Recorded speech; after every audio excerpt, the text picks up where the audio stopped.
हाँ तो बच्चों, मैं आज आपको 10वीं कक्षा तुलसीदास जी का जो पाठ है तो उसमें से आने वाले जो महत्वपूर्ण प्रश्न हैं मैं बता रही हूँ।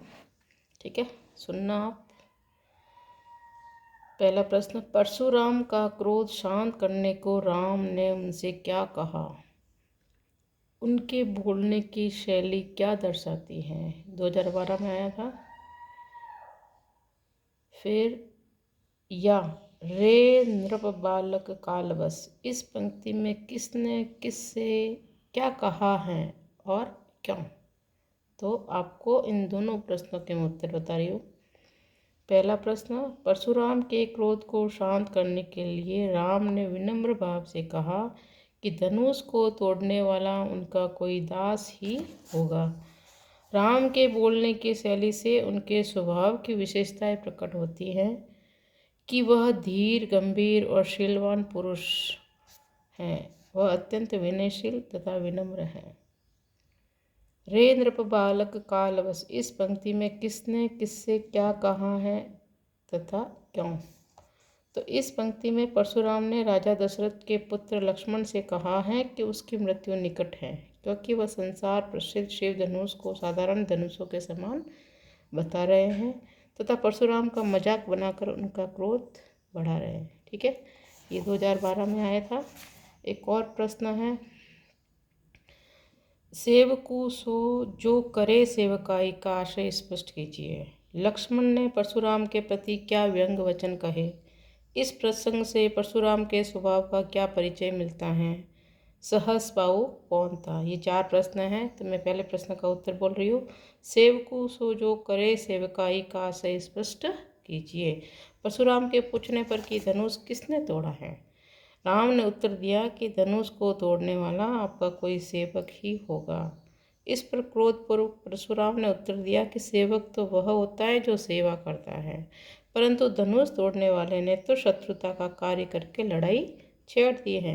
धनुष तोड़ने वाला मेरा सेवक नहीं हो सकता। फिर दूसरा प्रश्न, लक्ष्मण ने परशुराम के प्रति क्या व्यंग वचन कहे? तो आपको इसका उत्तर लिखना है। परशुराम के कठोर वचनों और उनकी धमकियों को सुनकर लक्ष्मण शांत नहीं रह सके। उन्होंने व्यंग किया कि बचपन में ऐसे कितने ही धनुष इन्होंने तोड़ दिए, लेकिन तब तो परशुराम इतने क्रोधित होकर नहीं आए। आज इससे पुराने और अनुपयोगी धनुष पर इतनी ममता क्यों दिखा रहे हैं? फिर है, इस प्रसंग से परशुराम के स्वभाव का क्या परिचय मिलता है? तो उत्तर लिखना, इस प्रसंग से ज्ञात होता है कि परशुराम स्वभाव से अत्यंत क्रोधी और असहनशील ऋषि हैं। उन्हें अपने पराक्रम पर बड़ा अहंकार है। वे एक बड़बोले और आत्म प्रशंसा करने वाले ऋषि हैं। वे क्षत्रियों से द्वेष रखते हैं। फिर सहस्बाहु कौन था? तो लिखना है, सहस्बाहु एक क्षत्रिय नरेश था। परशुराम ने उसका वध किया था। फिर है 2012 में आया था एक प्रश्न, पद्यांश में प्रयुक्त भाषा कौन सी है? पद्यांश में किस छंद का प्रयोग किया गया है? रिपु शब्द का क्या अर्थ है? सहस्बाहु समसो रिपु मोरा में कौन सा अलंकार है? लखन शब्द का तत्सम रूप लिखिए। तो पहला है, पद्यांश में प्रयुक्त भाषा कौन सी है? तो लिखना है, इस पद्यांश में प्रयुक्त भाषा अवधी है। पद्यांश में किस छंद का प्रयोग किया गया है? तो चौपाई छंद का प्रयोग किया गया है। रिपु शब्द का अर्थ शत्रु है। इस पंक्ति में कौन सा अलंकार है? ये जो सहस्बाहु समसो रिपु मोरा में कौन सा अलंकार है? तो आपको लिखना है, इसमें उपमा अलंकार है। यहाँ उप में धनुष तोड़ने वाला है, इसकी तुलना उपमान सहस्त्रबाहु से की गई है। लखन शब्द का तत्सम रूप लिखिए। तो लखन शब्द का तत्सम रूप लक्ष्मण है। ठीक है, और एक और 2013 में जो प्रश्न आया था, परशु मोर अति घोर, चौपाई का आशय स्पष्ट कीजिए। परशु की क्या विशेषता थी, लिखिए। और फिर बालकु बोली मही कुमारा, काव्यांश में किसका किसके प्रति संबोधन है? तो इसमें लिखना है, परशुराम ने कहा कि वह केवल जप तप करने वाले सामान्य मुनि नहीं है, वह बाल ब्रह्मचारी और बड़े क्रोधी हैं। सारा संसार उन्हें क्षत्रियों के शत्रु के रूप में जानता है। उन्होंने अनेक बार पृथ्वी को क्षत्रिय विहीन किया है तथा उनकी भूमि को ब्राह्मणों को दान कर दिया है। फिर है यहाँ पर दूसरा जो परशु मूर अति घोर चौपाई का आशय स्पष्ट कीजिए। यहाँ परशुराम ने अपने फरसे की बड़ी प्रशंसा की है। वह कहते हैं उनका फरसा बड़ा भयंकर है। इसी फरसे के प्रहार से उन्होंने सहस्त्रबाहु की भुजाओं को काट डाला था। उनके फरसे का इतना आतंक है कि इसके ध्यान मात्र से स्त्रियों के गर्भ नष्ट हो जाते हैं। फिर है बालकु बोली महेश कुमार। इस काव्यांश में कथन परशुराम है तथा राम और लक्ष्मण के प्रति हैं। ठीक है, ये इनके उत्तर हैं, आपको लिखने हैं।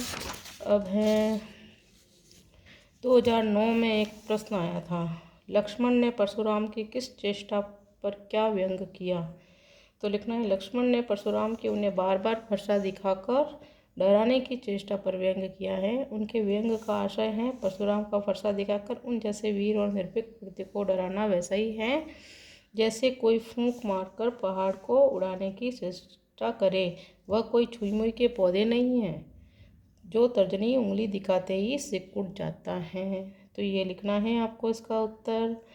फिर एक और प्रश्न 2014 में आया था, आशय स्पष्ट कीजिए, चहत उड़ावन फूकी पहाड़ों। तो इसका उत्तर आपको लिखना है, पहाड़ भारी होता है, उसे फूंक मारकर उड़ाया नहीं जा सकता।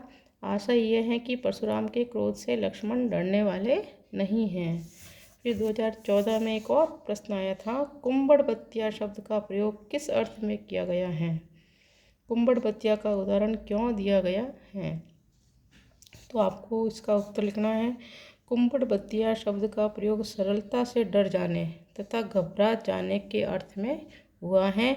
लक्ष्मण के कहने का तात्पर्य यह है कि वह परशुराम की बातों से डरने वाले नहीं हैं। ठीक है, फिर एक और चौपाई आई थी, कौशिक सुनहु मंद ययु बालक। ये मैंने आपको विस्तृत रूप से वीडियो में बता दिए, तो आप इसको अच्छे से इसका समझ लेना, सरलार्थ वगैरह जो भी है। फिर 2011 में एक प्रश्न आया था, लक्ष्मण ने सूरवीर तथा कायर मनुष्य में क्या अंतर बताया है? सूरवीर की क्या विशेषताएं हैं तथा कायर के क्या लक्षण हैं? तो आपको इसका उत्तर लिखना है, सूरवीर युद्ध में अपनी वीरता तथा पराक्रम को शत्रु से युद्ध करके प्रकट करते हैं। वे उसका अपने मुंह से वर्णन नहीं करते, किंतु कायर लोग रणभूमि में शत्रु को सामने उपस्थित देखकर उसके युद्ध करने के स्थान पर अपने बल और प्रताप की डिंग हाका करते हैं। ठीक है, फिर एक और प्रश्न था 2011 में था, वीर व्रती तुम क्षीर क्षोभा गारी देत न पाहु शोभा। पंक्ति का आशय स्पष्ट कीजिए। ये जो प्रश्न है ना, तो इसका उत्तर लिखना है, परशुराम अपनी प्रशंसा और लक्ष्मण की निंदा बार बार कर रहे थे। यह सुनकर लक्ष्मण ने कहा, आप वीरता का व्रत लेने वाले और धैर्यवान पुरुष हैं, आप शुद्ध होने वाले नहीं हैं। आपको ये शोभा नहीं देता है कि आप वीरता प्रदर्शित करने के स्थान पर गालियाँ दें। ठीक है, फिर अपने मुंह अपना गुणगान करने वाले समाज में क्या कहलाता है? तो इसका लिखना है, अपने मुंह अपना गुणगान करने वाला समाज में बड़बोला कहलाता है। ऐसे लोगों के लिए कहावत प्रसिद्ध है, अपने मुंह मियाँ मिट्टू बनना। ठीक है, फिर अगला जो प्रश्न है मैं वो आपको बता रही हूँ। ठीक है, 2015 में आया था,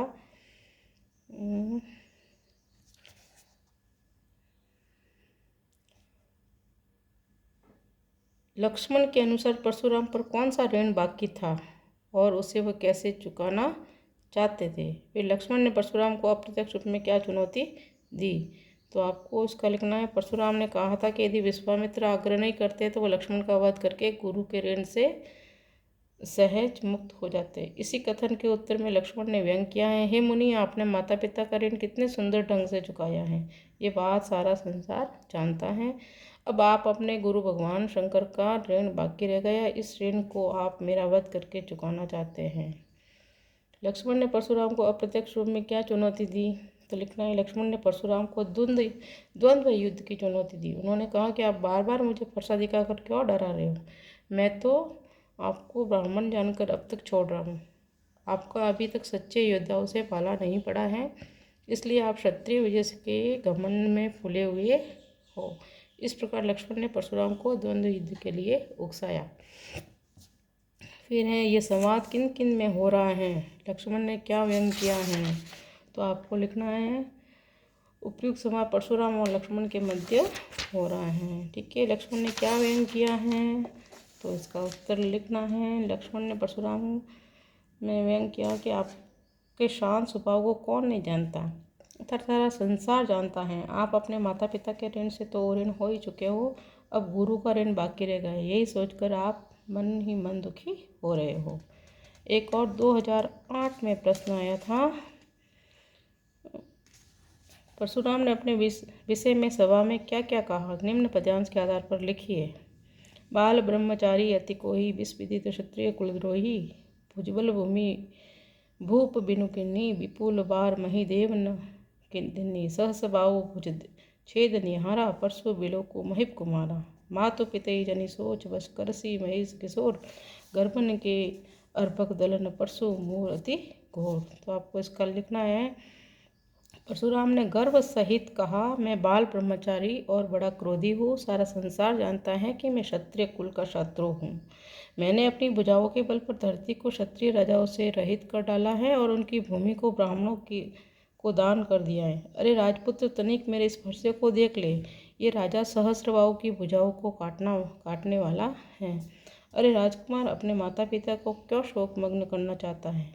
मेरे इस भयंकर परसे को देखकर क्षत्राणियों के गर्भ गिर जाते हैं।